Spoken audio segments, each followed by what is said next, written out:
దాంతో పాటు ఇప్పుడు ఇప్పుడు ఒక డైరెక్టర్ నేరేషన్ చేసిన తర్వాత, ఒక స్టోరీ నేరేషన్ చేసిన తర్వాత, హీరో ఇన్వాల్వ్‌మెంటు 70% హీరో ఇన్వాల్వ్‌మెంట్ ఉంది. దాంట్లో చేంజెస్ వాళ్ళ వల్లనే చేంజెస్ జరుగుతున్నాయి. దానివల్లనే 5,00,00,000 అవ్వాల్సిన బడ్జెట్ 10,00,00,000 అవుతుంది. 20,00,00,000 పెట్టాల్సిన బడ్జెట్ 70,00,00,000 అవుతుంది. హీరో ఇన్వాల్వ్‌మెంట్ వల్లనే ఇక్కడికెళ్ళి చేద్దాము, అక్కడికెళ్ళి చేద్దాము అని చెప్పేసి దీన్ని ప్రొలాంగ్ చేస్తూ, దీన్ని వేరియేషన్ తీసుకురావడం వలన అవుతుందని చెప్పేసి కొన్ని పుకార్లొస్తున్నాయి. దీనికి ఎంతవరకు వాస్తవం అంటారు సార్? హీరోల్లో అందరూ అంత ఇన్వాల్వ్ అవ్వరండి. హ్మ్. ఫస్ట్ కథను విని ఫైనల్ చేసే వరకు వాళ్ళు ఇన్వాల్వ్ ఉంటుంది. హ్మ్. వన్సే ఫైనల్ చేశాక చాలామంది హీరోలు ఇన్వాల్వ్మెంట్ లేదు. ఎవరో కొంతమంది తప్ప మ్యాక్సిమం హీరోల ఇన్వాల్వ్మెంట్ ఉండదు. కాకపోతే చిన్న చిన్న సజెషన్స్ ఇస్తుంటారు. హ్మ్. ఆ సీన్ అలా చేద్దామా, లేకపోతే ఈ సీన్ ఇలా చేద్దామా అని చిన్న చిన్న ఇన్వాల్వ్మెంట్ ఉంటుంది తప్ప పూర్తిగా డైరెక్టర్ మీద ఎక్కేసేటువంటి హీరోలు చాలా తక్కువ మనం. కొన్ని వేరియేషన్స్ కోసము అసలు మన Variations- కాశ్మీరు లోకల్ యూటీలో తీసుకోవాల్సిన సినిమాని లండన్, యూఎస్ఏ, దుబాయ్ ఇట్లాంటి ప్లేస్‌లకి తీసుకెళ్ళి చేసే సందర్భాలు చాలా ఉన్నాయని చెప్పేసి వింటున్నాను. అంటే ఇక అలాంటి వాళ్ళని మనం ఏం చేయలేం. ఎందుకంటే producer strength important, producer safe important. Producer మనతో వచ్చి సినిమా చేస్తున్నాడు అన్నప్పుడు అతను సేఫ్ చూడాల్సిన బాధ్యత మనకు ఉందండి యాజ్ ఎ డైరెక్టర్గా అండ్ హీరోగా. సరే. ఇవాళ ఏంటంటే నేను ఈ ప్రొడ్యూసర్తో సినిమా చేశాను, ఈ ఒక సినిమాతో పోతాడు అనుకునే వాళ్ళని మనం ఏం చేయలేం. ఎథిక్స్ ఉండాలి ఫస్ట్. మనతో ఒక సినిమా చేస్తే మళ్ళీ రెండో సినిమా చేయాలి ఎవరైనా, అది డైరెక్టర్ అయినా సరే, ప్రొడ్యూసర్ అయినా సరే, హీరో అయినా సరే. ఆ మెంటాలిటీ పెట్టుకోవాలి. ఎందుకంటే దానికి సమిష్టి కృషి అవసరం. వన్ మ్యాన్ షో కాదు సినిమా అంటే, సమిష్టి కృషి. సో ఇంతకుముందు అలా జరిగేవండి. ఇప్పుడు ఏంటంటే కంటిన్యూ ఫ్లాప్లు వస్తున్నా కానీ హీరోలు, కొంతమంది హీరోలు ఎందుకు రిలీజ్ అవ్వట్లేదు అర్థం కాదు. మరి ఇండస్ట్రీలో పెద్దలు వాళ్ళను మోడలేషన్ చేయడం కానీ, చెప్పడం కానీ చెప్పుకోవాలి కదా సార్ కనీసం. అంటే చెప్పుకోవాలి, బట్ ఏంటంటే ఇక్కడ ఎవరికి వాళ్ళే.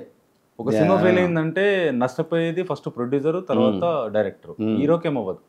హీరోకి ఏమైతే తన రెమ్యునరేషన్ తీసుకుంటాడు, డైరెక్టర్ తన రెమ్యునరేషన్ తీసుకుంటాడు, టెక్నీషియన్స్ ఎవరి రెమ్యునరేషన్ వాళ్ళు తీసుకుంటారు. బట్ నష్టపోయేది ప్రొడ్యూసర్. అవును. మ్యాక్సిమం 100 పిక్చర్స్లో 80% పిక్చర్స్ లాస్ట్ ప్రాజెక్ట్సే. అవును. 80 పిక్చర్ల దాకా లాసే. 10% ఉంది ఇప్పుడు తెలుగు రేటింగ్ ముందు నుంచి అయినా ఇప్పటికైనా 10% ఉంది. 90% ఫ్లాప్లే. సో అదొకటి తెలుసుకోవాలి. ఓన్లీ ఖర్చు పెట్టిస్తేనే సినిమాలు, ఖర్చు పెడితేనే సినిమా అనేటువంటి దృష్టి పోవాలి ఫస్ట్ కొంచెం. మనోళ్ళు ఎక్కువ వాటికి అలవాటు పడ్డారు. ఒక న్యాచురల్ ప్రజెంటేషను, ఒక కథకి ఏం కావాలో అది తీసుకోవాలి అనేటువంటిది లేకుండా పోయింది మనం. కానీ మీరు మహేష్ బాబు గారికి చాలా సన్నిహితులు. కానీ మహేష్ బాబు గారితో ఇప్పటిదాకా ఎందుకు సినిమా చేయలేకపోయారు మీరు? అంటే మహేష్ బాబు గారితో నేను ఫస్ట్ ఒక కథ చెప్పి ఓకే చేశాను. మహేష్ బాబుతో ఆ కథతోటి ఒక 7 సంవత్సరాలు ట్రావెల్ అయ్యాను. ఆయన 7 సంవత్సరాలు 7 సంవత్సరాలు ట్రావెల్ అయ్యాను. ఓకే. సో ఈలోపు నాకు అవకాశం రావటం, సార్ ఇట్లా ఉందంటే సరే చేసి వచ్చే సముద్ర అంటాం. నేను సింహరాజ్ చేయటం, సింహరాజ్ సక్సెస్కి ఆయన అప్రిషియేట్ చేయటం, మళ్ళీ శివరామరాజు చేయటం, దానికి అప్రిషియేట్ చేయటం. మనం ఎప్పుడు చేద్దాం సార్ అనేవాడు. మా సూపర్ గుడ్ ఫిలిమ్స్ వాళ్ళు ఏం చేసేవాళ్ళు అంటే, సముద్ర చెప్పిన స్క్రిప్టు చాలా హెవీ బడ్జెట్ ఉంది, మనం ఇంకో సినిమా చేద్దాం, ఇంకోటి చేద్దాం అంటే మా వాళ్ళు చిన్న డిలే చేశారు. ఓకే. ఆ డిలే వచ్చేసరికి మా ఇద్దరి మధ్యన గ్యాప్ ఎక్కువ వచ్చేసింది మహేష్ బాబుకి నాకు. ఇంకా ఆ తర్వాత నేను మహేష్ బాబుని కలవలేదు, నా బిజీలో ఉండి. మహేష్ బాబు లేదు, ఎప్పుడు ఎదురు పడితే మాత్రం ఎప్పుడన్నా ఏమైపోయారండి ఆ కథ ఉందా అని అంటారు. ముందు బాబు అని చెప్తాను. కాకపోతే ఇక నాకు కూడా ఈ గ్యాప్లో కరెక్ట్ సక్సెస్ లేవు. సో అందుకని కూడా నేను వెళ్ళి కదిలి ఇట్లా మహేష్ బాబు నాకు ఇప్పుడు సక్సెస్ పడ్డాక డెఫినెట్గా వెళ్ళి కూర్చొని ఈ కథ విను బాబు అని చెప్పి కూర్చుంటా. అదే కథనా లేకుంటే మళ్ళీ వేరే కథ? అదే కథ చేస్తా. అదే కథ. అది ఎక్స్ట్రాడినరీ కథ సార్. అది తనకనే ఉంచాను దాన్ని. ఇప్పటికీ అలాగే పెట్టారు. ఇప్పటికీ అలాగే ఉందన్నమాట. కానీ మీ మదర్ కంపెనీ అయిన సూపర్ గుడ్ ఫిలిమ్స్ నుంచి మీకు ఎప్పుడైనా పెట్టడానికి మీ ముందు రావడం అనుకుంటారు, కానీ వాళ్ళని వదిలిపెట్టి మీరే ఓన్గా ప్రొడ్యూస్ చేయడానికి, బ్యానర్ రిజిస్ట్రేషన్ చేసుకొని ప్రొడ్యూస్ చేయడానికి కారణం ఏమైంది సార్? అంటే లేదు, సూపర్ గుడ్ ఫిలిమ్స్ నా మదర్ బ్యానర్. అది స్టిల్ టుడే.